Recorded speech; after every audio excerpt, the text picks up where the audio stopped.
Hello everyone, today in Sangee's Cookery we're going to see how to prepare a Nawabi Shahi Paneer Curry.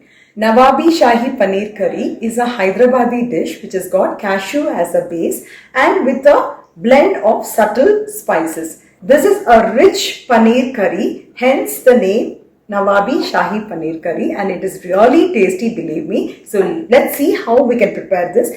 Before we go into the procedure, if you have not subscribed to my channel, I would request you all to subscribe to my channel and also click on the bell icon for further interesting notifications and recipes. I've taken 500 grams of paneer, 2 onions which is roughly chopped, 3 to 4 garlic, 1 small piece of ginger, and for the whole masalas, 2 to 3 bay leaves, 2 to 3 cardamom, 2 to 3 cloves, 2 to 3 cinnamon sticks, 1 teaspoon of Shahi Jeera. If you don't have Shahi Jeera, you can substitute with normal Jeera. 1 star anise seed, half a teaspoon of Ilaichi powder, half a teaspoon of Garam Masala powder, half a teaspoon of Dhania powder, half a teaspoon of Jeera powder, salt as per taste, half a teaspoon of black pepper powder, 3 to 4 green chilies, 10 to 11 badam, 10 to 11 cashew nuts, 2 tablespoons of poppy seeds soaked in hot water, 3 tablespoons of fresh curds, 3 to 4 tablespoons of fresh cream, 1 teaspoon of saffron soaked in 1 cup of milk. Along with this,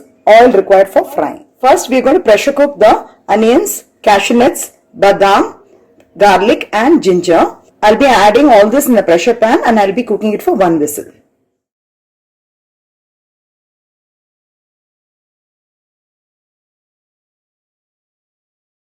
So after 1 whistle, I'm just going to open the cooker.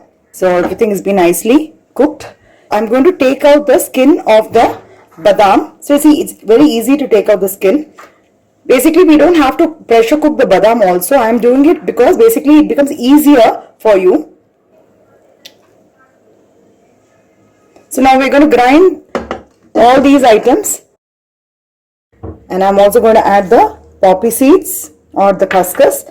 And I'm going to add 3 green chilies here.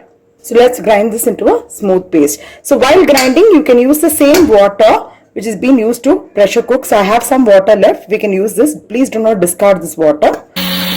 I've heated up the pan and I've added a block of butter. You can either use ghee or butter for seasoning because since it is a Shahi paneer, so it has to be rich. So it has to be substituted either with ghee or butter. And also I'm going to add about 2 teaspoons of cooking oil as well. Now the butter is melted and you have the nice aroma of ghee coming in. I'm going to add 2 to 3 bay leaves, Shahi Jeera, 1 star anise, 2 to 3 cardamom, 3 cloves and some cinnamon sticks. These are the whole masalas. I prefer to just break open the cardamom pods and then add it in the ghee. You can even crush it and add for a very good aroma. I'll be adding the ground paste. You need to cook this gravy in a medium flame.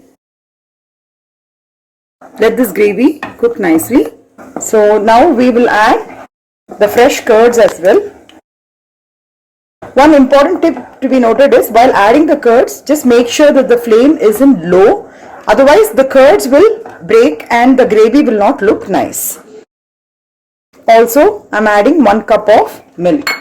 So after adding the milk, now we'll add in the whole masalas, the black pepper powder, the garam masala powder, the jeera powder, dhania powder, some salt.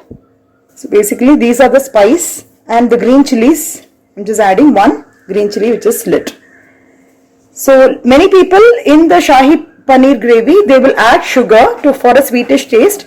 But I don't add. But if in case you like the sweet taste, you can add 1 teaspoon of sugar at this stage. So let this cook for about 2 to 3 minutes. So we are keeping the flame in somewhere between low to medium and we're going to cover this and cook it. So it's been 2 to 3 minutes. I'm also going to add the cut paneer. You don't have to fry the paneer, you can just add it like this. It's preferable to make the paneer at home so that you'll have a nice soft and spongy paneer. So I'll also be adding the kasuri methi right now. Another tip while adding the kasuri methi is always take the kasuri methi, crush it like this and add. And also another tip will be to roast the kasuri methi before adding. So then it will enhance the flavor. These are some small tips which I want to tell for the beginners. Meaning of roasting is just you can microwave it for about 30 seconds. So finally we're going to add the fresh cream. You can either add the homemade malai or the fresh cream which is available ready-made at stores. This is going to be a really rich recipe because of the butter, fresh cream, cashew nuts, almonds. So I'm just after 2 to 3 minutes, around 1 teaspoon of cardamom powder or the elaichi powder. Give it a nice mix. Finally, I'm going to decorate it with some few strands of saffron. Rich and the yummy Shahi Paneer is ready to be served. So I hope you'll all try out this recipe. If you like it, please share it amongst your friends and relatives. And please do not forget to subscribe to my channel. Thank you and have a great day.